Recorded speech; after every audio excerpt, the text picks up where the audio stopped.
মম, আবার তুমি আমার ঘরে শাড়ি রেখেছো? আজ রান্না পুজো, পুজোর দিনে বাঙালি বাড়ির মেয়েরা শাড়ি না পরলে হয়? তোমাদের রিচুয়াল তোমরা যেমন খুশি পালন করো, শুধু আমাকে শাড়ি পরতে বলবে না। কি বোন, শাড়ি পরার একটু রাগ করে? দেখি দেখি।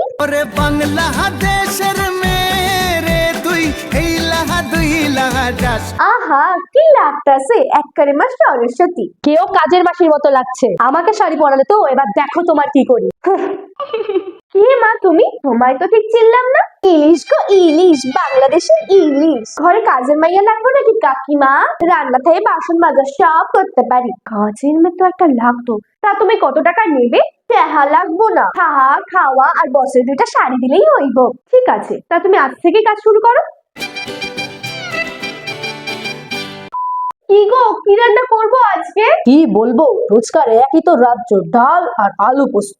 কাকিমা, আজকে আর তোমার রান্নাঘরে যাইতে হইব না, আজকে রান্নাটা আমি করতাছি। 2 hours later. তা কি কি রান্না করলে? কচু বাটা, নারকেল দিয়ে লতি ভাজা, সর্ষে ইলিশ আর শেষ পাতে একটু আমড়ার টক। আমি এসব খাবো না। কই দেখি দেখি, হা করো হা করো হা করো।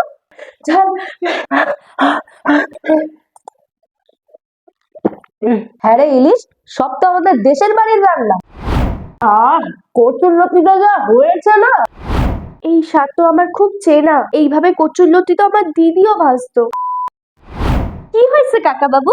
আর বলিস না, ভোলাদার একটা আর্জেন্ট কাজ পড়ে গেছে, আজকের খেলাটা একেবারে পন্ড হয়ে গেল। আমি আছি তো, আমি খেলতেছি আপনার লগে। তুই পারিস দাবা খেলতে? চ্যাম্পিয়ন গো চ্যাম্পিয়ন, দাবা খেলার চ্যাম্পিয়ন। দাদাও ঠিক এমন করে বলতো, চ্যাম্পিয়ন রে চ্যাম্পিয়ন, দাবা খেলার চ্যাম্পিয়ন। কি ভাবতেছেন কাকা বাবু? না না, কিছু না, দেখছি তুই কেমন সব কাজেই পারদর্শী। মম, আমি বেরোচ্ছি। কোথায় যাচ্ছিস? বন্ধুদের সাথে একটু ঘুরতে যাচ্ছি। কেমন বন্ধুগুলোকে মিশে চিংড়ি, পিছে পিছে গিয়ে বিষয়খান দেখতে হইব। A few moments later. Hi pomfret, hey prawn, miss you baby. Miss you two.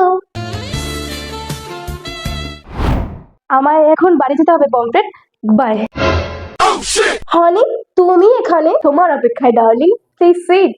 এই পোলাটা তো চিংড়ি ঠকাচ্ছে, এক্ষুনি গিয়ে চিংড়ির সবটা কইতে হইব। চিংড়ি, তুমি এখানে? তুমি কি আমাকে ফলো করছো? চিংড়ি বোন, তুমি আর পমফ্রেটের লগে মিশছো না, পোলাটা ভালো না। পমফ্রেটের নামে আমি একটাও বাজে কথা শুনতে চাই না। তুমি কি জানো কতটা এডুকেটেড আর ওর বাবার কত টাকা? শিক্ষিত আর বড়লোক হইলেই যে কারো চরিত্র ভালো হবে এমনটা তো কোথাও লেখা নাই। বিশ্বাস না হলে তুমি আমার লগে চলো, ওই দেখো, ওইটাই তো তোমার পমফ্রেট না? পমফ্রেট যে এমন একটা ছেলে আমি বুঝতেই পারিনি। এতদিন একটা ভুল মানুষকে আমি ভালোবেসেছি। ভাগ্যিস তুমি ছিলে, না হলে। আমি তো আসি, আমি থাকতে আমার মনে কে ক্ষতি করবে?